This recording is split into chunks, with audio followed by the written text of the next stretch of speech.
கொரடாச்சேரி ஒன்றியம் கரையாப்பாலூர் ஊராட்சியில் இருக்கிற கல்லுகுடி, கட்டளை ஆகிய கிராமங்களை உள்ளடக்கிய 140 ஏக்கர் விளைநிலங்கள் நமது திருவாரூர் தியாகராஜ சுவாமி கோயிலுக்கும் அதேபோல தருமபுரம் ஆதீனத்திற்கும் சொந்தமான விளைநிலங்கள் 140 ஏக்கரை இங்கே இருக்கிற 300 குடும்பத்தை சார்ந்திருக்கிற விவசாயிகள், தொழிலாளர்கள் அதை வாழ்வாதாரமாக கொண்டு வாழ்ந்து வருகிறார்கள்.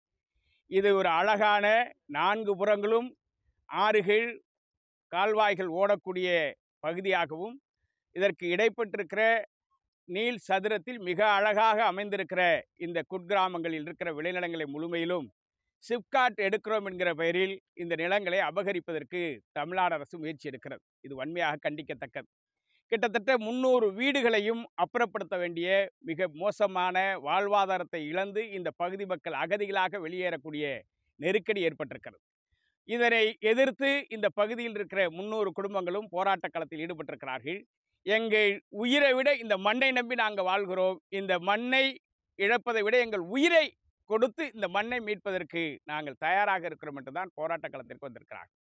சிப்காட் அமைப்பதற்கு நாங்கள் எதிரானவர்கள் அல்ல. ஆனால் திருவாரூர் மாவட்டத்தில் மையப்பகுதியாக இருக்கிற வடபாதிமங்கலத்தில் ஆரூரான் சர்க்கரை ஆலைக்கு சொந்தமான ஆயிரக்கணக்கான நிலங்கள் 50 ஆண்டுகளாக தரிசாக கிடக்கிறது. அந்த நிலங்களை கையகப்படுத்தி அதிலே சிப்காட் அமைப்பது எங்களுக்கு மாறுபட்ட கருத்து கிடையாது. அதே நேரத்தில் சிப்காட் அமைக்கிறோம் என்கிற பெயரில் 300 குடும்பங்கள் வாழ்வாதாரமாக கொண்டு வாழ்ந்து வருகிற இந்த விளைநிலை பகுதி டெல்டாவின் மையப்பகுதியாகும். எனவே இங்கே சிப்காட் அமைப்பதை நாங்கள் அனுமதிக்க மாட்டோம். எனவே எங்கள் உயிர் போனாலும் பரவாயில்லை, எங்கள் நிலத்தை மீட்பதற்கு எங்கள் இதயத்தை விட இந்த மண்ணு தான் எங்களுக்கு வேண்டும் என்கிற அடிப்படையில் இந்த போராட்ட களத்திற்கு வந்திருக்கிறார்கள்.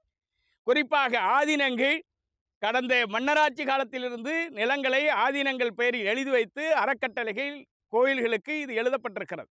இந்த நிலங்களை விவசாயிகள் குத்தகை சாகுபடி செய்து அதிலிருந்து வரக்கூடிய வருவாயில் அந்த பகுதி மக்களும் தன்னுடைய வாழ்வாதாரமாக அந்த நிலங்களை பயன்படுத்த வேண்டும்.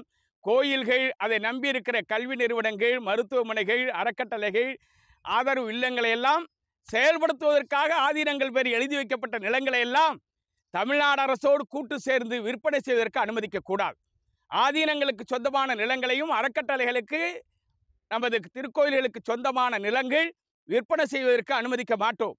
எனவே உபரி நிலங்களாக தரிசாக கிடக்கிற வடபாதிமங்கலம் நிலத்தை கையகப்படுத்தி சிப்காட் அமைப்பது எங்களுக்கு ஆட்சேபனை இல்லை.